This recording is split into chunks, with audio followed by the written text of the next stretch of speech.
My whole story started when I was in school. I went to school for engineering. And then one day my professor was like, hey, you should try Amazon. I just literally put in the price and how many units I have in stock and I listed it. And then it was a weekend and I was kind of sick. So over that weekend, I didn't touch my computer and I just didn't look at it, did nothing. Woke up on Monday, checked my computer and I had like 3K in orders. And I was like, wow, this is the power of Amazon. Okay, so starting us off, I want to hear a little bit about like your background leading into launching this. First off, like what came first for you? Was that the private label or was that the wholesale? And then what drove you to want to do something within Amazon in the first place? I decided to do a master's degree, funny enough, and ironically enough, but just because it would give me the time and it would give me the freedom to continue to explore before I put myself into a 9 to 5 and enter that rat race. And so within that, couple of years of doing my master's, I was exploring and did a bit of coding, did a bit of day trading, and then ultimately I read The 4 Hour Work Week by Tim Ferriss. Yeah. And I was like, okay, like this is cool. This makes sense, And I also thought about when I used to just flip products back in like 2006 on eBay. And this was when I was like 12, 13 years old. I would just like mess around. I would buy stuff. I would sell stuff to my friends, but I never thought that it'd be a career. Right. But when I was doing my master's, when I was like 21, 22, I realized that this is like a career. This is something that you could actually go all in on. And so I started to like sell some stuff and I was reselling products at the time. And I was like, okay, like this was on a Shopify website with Google Ads. And I was like, okay, this is kind of working. And I was just reselling something. I found an arbitrage between products that were cheaper in the US and more expensive in Canada. So I was like just bringing it over and selling it on my own Shopify store. And then one day my professor was like, hey, you should try Amazon. And I was like, oh, like I could sell on Amazon. Like back then I had no idea that people could sell on Amazon. I thought it was like Amazon selling on Amazon. I didn't think it was like a marketplace. And so it was this like famous story that I always talk about where I just like listed a product, like literally an offer. I didn't even create the listing. And it was FBM at the time, fulfilled by merchant. I just literally put in the price and how many units I have in stock and I listed it. And then it was a weekend and I was kind of sick. So over that weekend, I didn't touch my computer and I just didn't look at it, did nothing. Woke up on Monday, checked my computer, and I had like 3K in orders. And I was like, wow, this is the power of Amazon. Wow. Like unreal. I did nothing but list the product. That's insane. That happened so quickly for you. Yeah. And like when you kind of ventured out to do that, like, I mean, what were your big goals? Was this just to kind of like mess it around? Like maybe you'll stumble upon something, or did you have like a goal in mind? Like I want to do this full time or. Yeah. Well, yeah, the goal was to like be able to find a spark or find some sort of a reason to do something full time. So I was definitely looking for something to do full time. And at the time I was pretty committed to e-commerce, but I was like thinking about drop shipping. I was thinking about, all these different models. Yeah. And so when that happened, I was like, okay, Amazon's my my North Star. This is what I should commit to.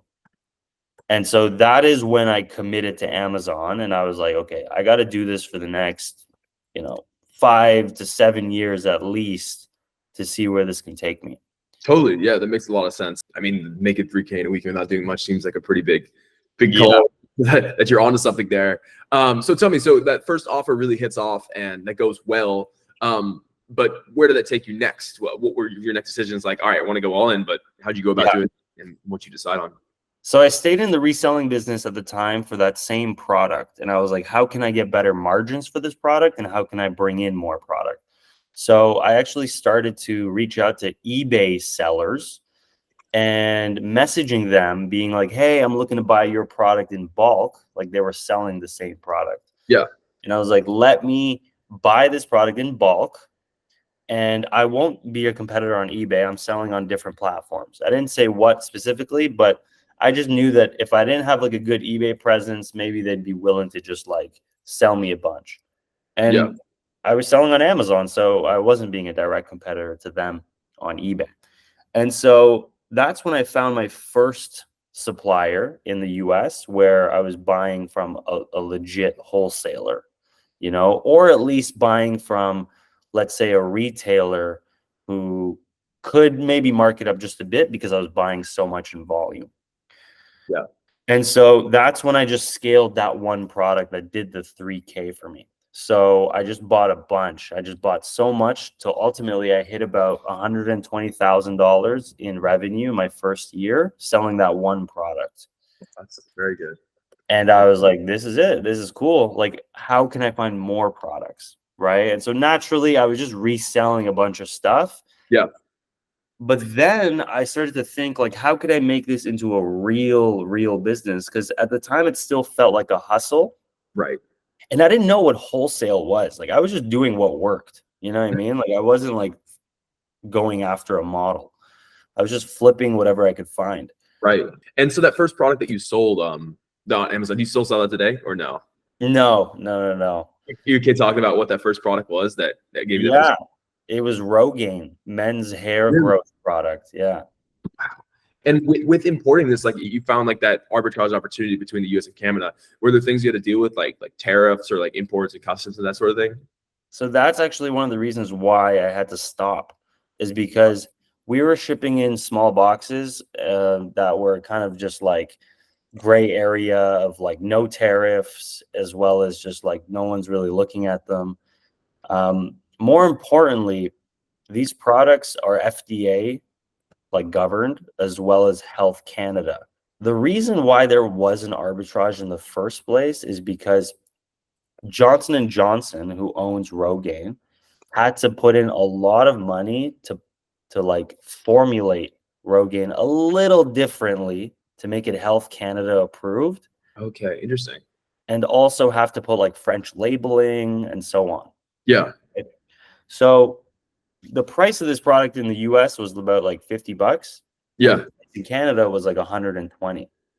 So it's like, if I could just take advantage of this gray area and just bring some of these products that literally look the same, feel the same, just don't have French labeling. Mm-hmm. If I could bring this over the border, it was a thing. And so that was a thing. But ultimately, it got to a point where I was like, okay, this is growing really fast. I want to make sure that what I'm doing is legit. Right. That way I could bring in truckloads. But then I started to knock on the wrong doors. And then someone tipped off Health Canada, and Health Canada came knocking on my door. And they're like, what you're doing is not right. Wow. And they ended up raiding my warehouse at the time. I only had $3,000 worth of inventory, but they took all of it. And they were just like, you can't do this. So they basically just confiscated and like cease and desist. You said stop doing this. And Yeah. Wow. Yeah. So that's a pretty big call to action there.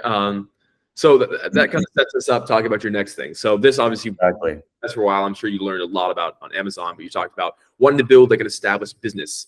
And so was this when you kind of took the stage over into private labeling and starting that? Or what exactly happened after that point? That's exactly it. Like, I had to think of a bigger plan. I had to think of like how to. I mean, at the time, I kind of was thinking about private label, but this was the time when I had to go all in on private label, and I had also like this is like a huge pivot for me, right? Yeah. Like, it was from making good money to like making no money because everything had to stop. Sure. Yeah. So I ended up getting a job as well at a company called Clearco, and they were essentially like funding e-commerce companies with cash advances, and a big like I want to say like kind of Shark Tank, but in Canada we have Dragon's Den. I guess then, yeah. Michelle Romano, she was like the CEO of that company. And so I started to work for them I worked for them for 6 months. And at the time I was building Penguini, which is private label. And I realized, look, I don't want to deal with customs anymore. And I potentially don't want to deal with reselling. Let me go into building my own brand and make this legit. Right. So that was my kind of like thought of, okay, if I'm going to do Amazon legit, it's going to be private label. And so I took a bunch of courses. I just like went all in on building a brand. Totally. And so you make the decision to go towards private label, doing a lot of learning. And then you start building your brand Pinguini. How did you decide upon that idea specifically, if that's what you wanted to build your private label business around? Yeah, it's a great question. I mean, I don't have kids. You know, I'm not married, so it's a funny industry to go into. But I want to say it was through inspiration around some other people around me, as well as simply looking at the data, right? I was looking at the data, seeing what works, seeing what doesn't work, and then also just, I guess the whole brand that I built is around helping children eat and drink plastic free. Mhm. So that part came from just like a personal, like eco-friendly, mission of like wanting kids to be educated at a young age rather than everyone who's like cleaning up plastics. I was like, what can we do to educate younger kids to make sure they're more eco? Right. So it was a blend of thoughts and inspirations that came together that ultimately, and I also found a decent white label product opportunity where I was like, okay, this is all good. Let's make a brand around this, and that's it. Let's move forward and see where this goes. Nice. Nice. And was there a point in creating this business that you were like, there's a point of no return where it's like, I'm committed, I'm building it?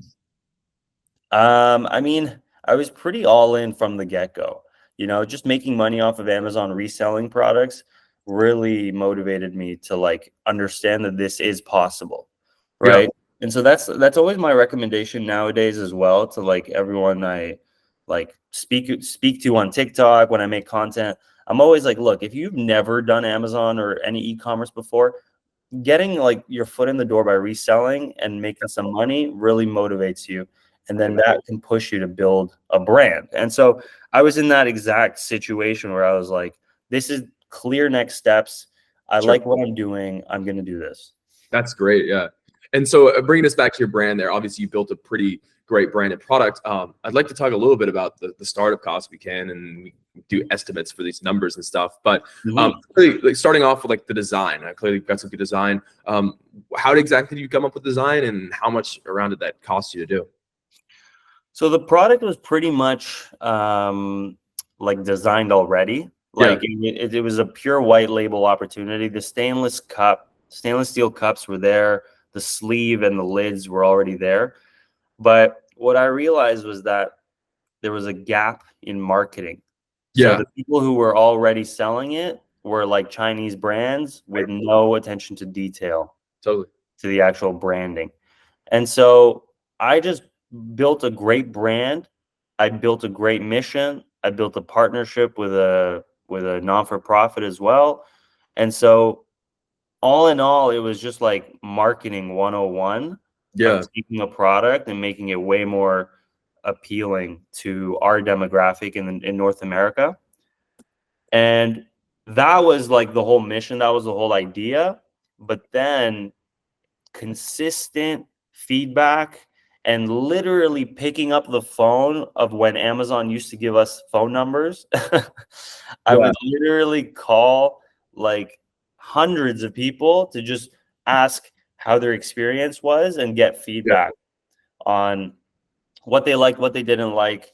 And so ultimately we did a couple like improvements where I had to like tighten the let's say the sleeve, or make the cup a little bigger, which at the end of the day, whatever we could do that was where we didn't have to create new molds, I was open to do very easily. But when it came to having to create new molds, that's when things got a little tricky. Totally. So it sounds like the brand was a big part of your success here. So we can focus in specifically on that. When designing the logos, the branding materials, who did you rely on to get those done, and how much did that alone cost you? Yeah, so I think I mean I bootstrapped this pretty hard. I think one of the most important things in this line of business is being resourceful, right? Like you want to be able to figure out who you know and who you can leverage to be able to keep your costs as low as possible. Right. So like if you literally go on the website, you can see, like, we could talk about the elements on the website a little bit. Like the logo, I got my ex's uncle to make at the time. You know what I mean? He was a graphic artist. So I was like, all right, you designed this something for me. You know, the Yeah. E in Penguini, I got that through reading an article about Heineken and how they turned their E to like more of a happy face just because it goes subconsciously. So it's like little things that I was like, okay, let's implement these things. And Totally. so that was the logo, right? The actual mission, you know, I knew it had to be short. I knew I had to be like straight to the point. The value prop needs to be right there, very clear. Yeah. I'm a huge fan of minimalism. So like, you know, it's almost like taking marketing principles and also just your own personal taste into play and then being resourceful. So like even videos and all the videos, all the pictures, I would literally just ask my friends who were somewhat competent with a camera, you know, or maybe they were like doing photography on the side. I would hire them. I would hire them and I would ask my friends or friends of friends who had kids to be models. So it's literally like being as bootstrap as possible to just come up with like content and resources to be able to, you know, build something that looks good. Totally. You know, that makes sense. It's very bootstrapped and still was able to create a great brand around it, which is great to see. You mentioned a little bit about the reason you chose the product was great data and stuff. I'm curious, what software and tools you use to get this off the ground. Was that Helium 10? Was that something else to see that data behind the scenes and also to manage your product and have success with it? Yeah, so I would say Helium 10 was kind of like my go-to. I think back then I used merchant words a little bit as well. But the whole idea was to like, you know, first pick a category, and then once you like, I would say you pick a category based on maybe what you're familiar with or what you like, Yeah. because at the end of the day, what I also learned about private label is that like you got to build something that you really care about as well, Totally. Yeah. or else like you'll kind of lose a lot of interest. So it's got to be like a mix of like, oh, I have some familiarity and I care about this with, Yeah. oh, this is a good opportunity in terms of money and data. Yeah. If you could find that balance, then you're set. But Yeah. for me, it was like, okay, more about data and less about like I kind of care about this, and so Yeah. that's why we are where we are, where it's like I kind of lost interest, I kind of lost faith. Um, and so if you could find that balance first, like let's say pick a good category you like, and then go into it, use Helium 10 for let's say keyword research to see what has high intent, what has high searches, low competition for the most part, and then also low reviews. And then with that happy balance, you know, you want to see maybe more longer tail keywords as well. It was a mix of, not to like get into too much detail, it was a mix of keyword research and looking at that data, but also looking at a product and being like, this has potential. I like it. It's almost like a gut feeling. Totally. No, that makes a lot of sense. Combining the two together to really figure out and find the passion behind Yeah. it. That's great. When you work with a brand, working with your manufacturer, did you get samples made beforehand, or did you just go like straight in with it? No, absolutely. I like probably found 4 or 5 different manufacturers through Alibaba.com, Yeah. and I got them to send me a bunch of samples, right? I wanted to test out materials, colors, just to see like even how quickly they could ship to me. Yeah. I think when it comes to finding a good manufacturer, you really need to test for a lot of different things, like including communication, including materials, costs. And so it's I think it's highly recommended to like always get about 4 to 5 samples at least before you make a decision on moving forward with a supplier. Yeah. That sounds like great advice. Did that cost you anything, or was that mostly free? Um, a few of them costed me stuff. I think each sample cost me about 40, 50 bucks because you're essentially paying for the DHL shipping, Right. right? Yeah. If especially if you want to get it within a week or two to be able to Mhm. make quick decisions, the manufacturers usually charge you just for the shipping. Yeah. Yeah. Cool. That's great. And then, so when building this brand too, did you get any like legal stuff done, like LLCs, trademarks, any protections like that? Yeah. So I was a Canadian corporation. I opened up a Canadian corp. Did you file that yourself, or how does that work? Getting a Canadian corp? Yeah. So it's simply just like on the Canadian federal website. It's like a 10-15 minute process. It costs about $200. 200. It's fairly simple. You just come up either with a name or you use like a numbered corporation. You Yeah. talk about if it's a partnership or a single person. Yeah, it's a very straightforward process. I wouldn't recommend hiring like an accountant to do that because they overcharge for that. Right. No, totally.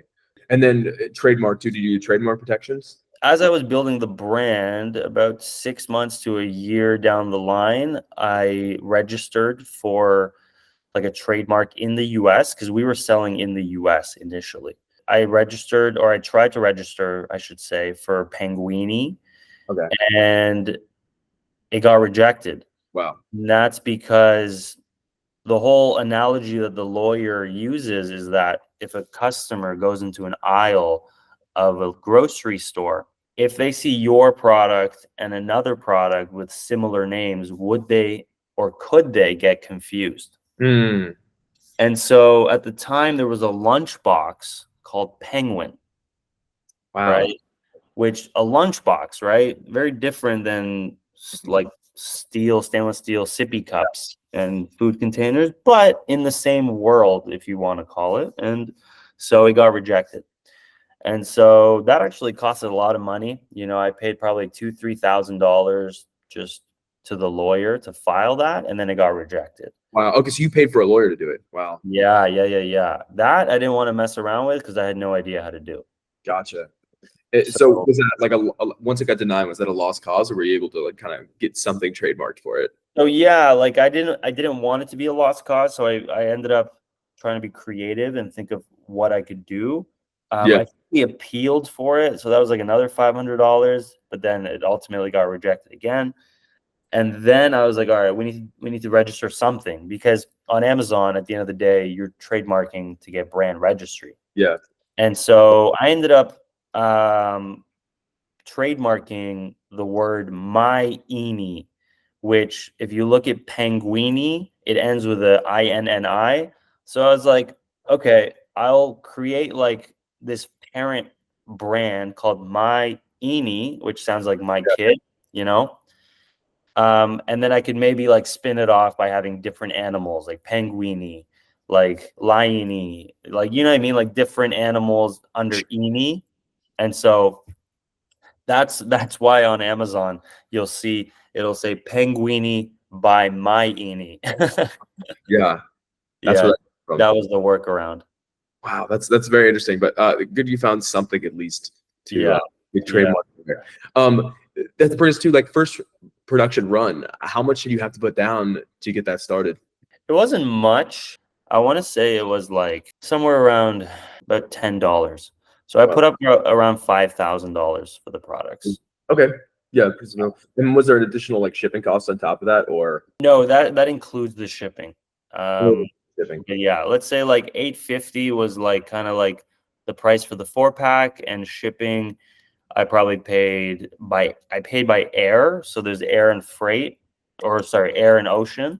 Sure. And if you want your products quickly, then you do it by air, and it got to me in about a week and a half. And so I paid about double, if not triple, for that. But it just gets you into the market a lot faster. And what were you selling the product for on Amazon once you're launching? We priced at $29.99. 29. Wow. Okay. Yeah, just to stay competitive with Yeah. my competitors, but we ultimately brought it up to $32.99, and like the whole idea was to be more the premium brand. And again, that's where marketing and branding come into play.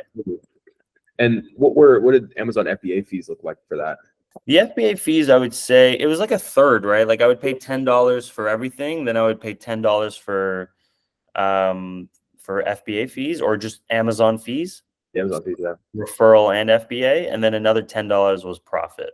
Gotcha, that works out. And I know this is probably looking back a while back, but do you know like what your numbers were those first few months of selling, or would you be able to get those up? I could get them. But yeah, I would have to like look into my seller board and pull that up. Cool. I mean, yeah, if you can't get it now, we can just get those later. Just without looking at the exact numbers. I mean, you launched on Amazon. How does that first month go on Amazon? What exactly happened and how did that all go down? It was good. It was good. I mean, there was a huge launch process. Not huge, but let's just say I put in a lot of effort and I learned a lot from it. And so that's why it was kind of exhausting to like want to do this again, thinking about how much work I put into it.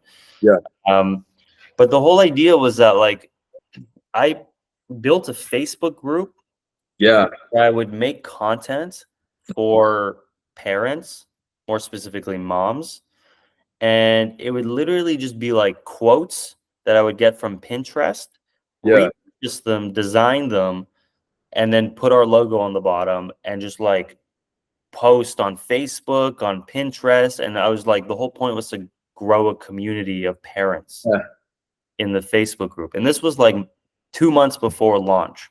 And the idea was that you're building content around something, around a community. It was doing well. It was taking off. And like we would also like put $5 per day ad budgets on some of those quotes. And some of those went viral on Facebook. And this was like back in 2018, right? 2019. So like, you know, Facebook was still kind of popping. I feel like now it's a lot less, but back then, like a lot of people were still using Facebook. My goal was to like build a community of very like focused parents who this is for. Yeah. And then, you know, maybe 3 weeks before launch, I introduced that we were going to launch this product. Okay. Right. And then contests, giveaways, you know, you name it. Even influencers. I probably found about 20 influencers to post for us. If you go to like the Penguini Instagram page, in all the highlights, you'll see all of the influencers we've worked with. So it was a blend of community, influencers, and of course, like the old giveaway of just like, you know, wanting to rank better. It was like all of this together, which created a really good launch. Totally. That's so funny because that's like pretty much the exact launch strategy we teach. But clearly, it seems like it worked pretty well for you. So that all built up to that first month. The first month after doing all this work, did that go well when you launched on Amazon? Or were there any struggles or what exactly happened? Yeah, it was good. We were like we sold out of the inventory in about a month and a half, 2 months. We had launched, like, I want to say I launched like November. So it was like right before the holidays. It was just like, boom, the 500 were done. And then we were sold out and we had to reorder again. And then I think, if I remember correctly, we did manage to place an order right before like Chinese New Year at the time. Yeah, I'm pulling up the numbers now. So we sold 344 units in November, right? And remember that we only ordered 500. Yeah. Wow. Yeah, so that was like, okay, we need to order more. And then in December, we sold another 166. 36. Okay. Right? And then I can see that, yeah, I have a feeling that we shipped it by air again to get it in time. Right. And yeah, it was just all the way up from there. So, or was there like a time where you're trying to restock, like month 3, your sales? Yeah, month 3, it kind of plateaued. We were at 274 units sold. November, we sold 289. Sorry, 289. Yeah. So about half of the inventory. Totally. Then December, we sold 112. 112. Okay. And then January, we sold 105. 105. And so that's like kind of when the sellout kind of occurred. Exactly. And then I think we restocked by the end of like January. Okay. And so that's when it started to ramp up. So like by February, we sold 199. By March, we sold 288. 280. Wow. In April, we sold 180 again. And then I think we only ordered another 500 at the time. Wow. So, yeah, restock again. Yeah. So that was kind of a mistake as well. Sure. We had to restock again because in May we sold 162. Yeah, this was the time when we were actually restocking here because sales, we're plateauing around 100 units a month. And you know that the ranking just completely suffers when when you sell out and you, Yeah. yeah. But you know, it's like the ranking did suffer. We went back down to like 100 units, and then come August, that's when we start, like September and October of that same year, that's 2019. Wow. We started to do 350 units a month. This was after how long, you said? This was like, so like we launched in November, had a bit of like a stocking issue, Yeah. then ramped up again like February, March, Hmm. April, and then Yes. had to restock again. Yeah. September, October were peaks again, where we're doing like 330, 350 units a month. Wow. And then I'm sure we fell out of stock again. So the whole thing is like cash flow as well, right? Like if you Sure. don't have the cash flow, like you're almost you're going up you're going uphill on a battle here where it's just like you're every time you stock out, you're you know, just making it worse for yourself. Right. And were you running PPC at all during this time, or was this all just organic sales? According to Seller Board, it was all organic. Organic, wow. And so, I mean, that's many years ago when you started running this business here. I'm curious, has it been like pretty consistent across this time of doing between like just a few hundred deals, or did like an event happen where it was picked up a lot, or has this kind of been how it's been across? That was the peak. That was To big. be honest, that first year or two was the peak, the first Yeah. year and a half, because the product, and this is the reason why I consider it a failure, is because the product ultimately had issues, like it had fundamental issues. I say. And you know, it looks beautiful, the branding was beautiful, everything was done very well, but the actual product wasn't performing as a functional sippy cup, which is a big problem for a sippy cup. Yeah, yeah. But you know, it's just like thinking about it gives me PTSD, Yeah. because I always wanted to improve it somehow, because I really believed in the mission, and I really believed in, like, there were people who loved it and were like, wow, I've never found something like this before. And then there were people who were like, I don't have time for this. Looking at the total like revenue of all time, how much do you do in total with the product? And keep in mind, this was the first product, like this was the hero product. Yeah, for And then sure. we launched another product that did fairly well, but wasn't as like sexy. And Yeah. then we launched like one other product as well, but that was really like the last thing. And I was like, okay, like I can't invest anymore. Right, Put right. my money into this. Okay, so 372,000 with this brand. And that was across like how many years? That was this literally from when we launched in, so let's say end of 2018, or let's say beginning of 2019 to now to 2024. Like the bulk of the sales um like the first 2-3 years. 2 3 years, yeah, gotcha. And then I guess a follow-up question to this, and you kind of did start to dive in this. The question is like, did you ever want to quit? And it sounds like eventually some of the products with the product, I mean, made you do decide to quit and pursue other parts of Amazon. But yeah, Yeah, I mean, you know, at the end of the day, we're all motivated, and like we get into these businesses to be able to make money and to be able to, you know, support our lives. And so the issue was like, okay, if this wasn't going to do that, then I need to find something else to at least support my life while I can figure out a way to grow this in a different way, or at least fund this and be able to, you know, take it to the next level. And so it was never like oh, I want to give up Amazon, because when I first made those like sales while I was sick in bed, and woke up the next day or the next over the weekend and realized that I did 3K in sales, like that was the trigger where I was like, I'm gonna do this for the next, you know, 7-10 years, whatever you want to say. right. And so I had like that North Star of like, I'm gonna do Amazon. It was a matter of how and like what's gonna actually support my lifestyle. Yeah. Totally, that makes a lot of sense. And that I mean, sounds like that kind of led you into eventually doing wholesaling. Yeah. Exactly.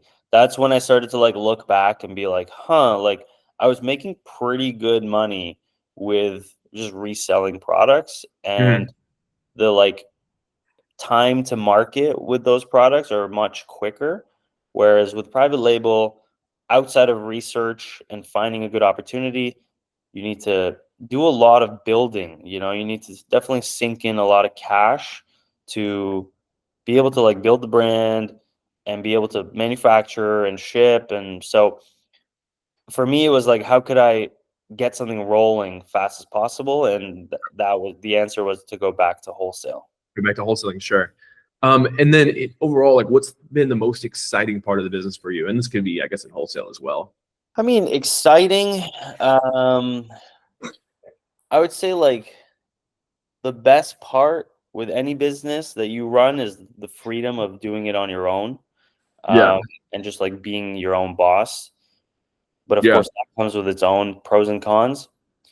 But I think one thing I really like about all of this is building. Like, I really enjoy building from scratch. And like, that was one of the big things I loved about building this brand, was that you're essentially creating a vision that hasn't been out there before through yourself. Like, everything that you're building is something that you came up with. And so that really drove me, and that still excites me to be able to continue to build and like take thoughts and ideas and put them out into the real world, yeah, and actually see money come from it, and see totally. people buying your Yeah, products or even buying your efforts. And yeah, that's very, very motivating. totally. I can totally see that. It's a lot of fun. A lot of fun. Um, Yeah. going back to, I know you mentioned two things that sound like mistakes. The first one was running out of stock, those several times while selling it. The second one seems to be the product itself just had fundamental issues. Was that it? Is there any elaboration there, or is there any other mistakes you feel like you made in the creation of the product? Yeah, I mean, falling in love with the product, that's number one. Instead of just maybe moving forward and picking another product or a couple products. I mean, we did that, but I also discontinued this a little too late, you Hmm. know? And so I feel like if I put my efforts into other products and kept moving forward, then the business would be better off. Whereas, like, right now it's coasting because of the product that I launched afterwards. So that was very, very important. Yeah, so falling in love with the product, that was number one. Number two is like, if I were to do it again, I would definitely like just be more realistic and long term minded of like, okay, I want to at least have like, then this is a personal thing where it's like I want to have like $20,000. Yeah. That way I can hire great like optimizers, great photography, great marketing, because I don't know if I personally want to do it again and go through all of that bootstrapping again. So it's like, if you have the hustle for it and if you're hungry, then you could do Yeah. it, but you need to do it well, Right. right? Like, especially in today's day of age, like Amazon's competitive and you need to stand out. And so unless you find a really, really good way of white labeling something differently or marketing it differently, Yeah. you're most likely going to have to create some sort of a mold to be able to do things a little differently than your competitor. Right. And Right. it's going to need capital. So having enough capital to like be able to feel comfortable is something else that I think is what I would do again. And after that, it would just be like test a couple products at the same time rather than just test one product, because then you can quickly see which ones are your losers, which ones are your winners, and then focus on the winners. Focus on the winners. That's great. Great advice. In total, across everything, I'm just kind of, this is like the number that gets attention, is what's, do you have an estimate of how much you've made on Amazon overall? Like, profit wise. Even revenue. Yeah, so I mean, in total now I've sold over 4 million. 4 million. Wow. Very Yeah, nice. That down. yeah, with And that's with wholesale, private label. do you think like what? That's like 80% wholesale, or Exactly. I would say 80% because this private label business has done about, let's say, 400,000. So yes, even 90%, you could call it. cool, 9%. Also, dude, well, I appreciate you sharing that all with me. That's all my questions. I think it's gonna make for a really great story. And it was very cool to hear about what you've done. Clearly, been very successful with a lot of things there. Well, yeah, it's been a fucking mission. It's been Yeah, just 4 or yeah, 5 years of just pure grind in the Amazon world. totally. But it's definitely like, even like when I talk about it, I'm like, huh, like it's been a journey. Yeah, And like it can definitely help others in terms of like get their foot in the door and into the Amazon world. But yeah, um, yeah, man, like let me know what else you may need from me. If we could like schedule a time or like at least brainstorm a time for when it would be good for me to come by, then I yeah. could at least kind of start planning that as well. I'll talk to Travis this week and see, and then with the Soretta team, if I need anything else from you, I'll let you know. But yeah, love to have you out here. I'm sure we can figure it out, work with your schedule, and figure out what makes the most sense. Awesome, dude. Awesome. Cool, man. All right. Yeah, I'll catch you. We'll be in touch. Okay. All right, dude. Have a Yeah. good day. Cool. See ya.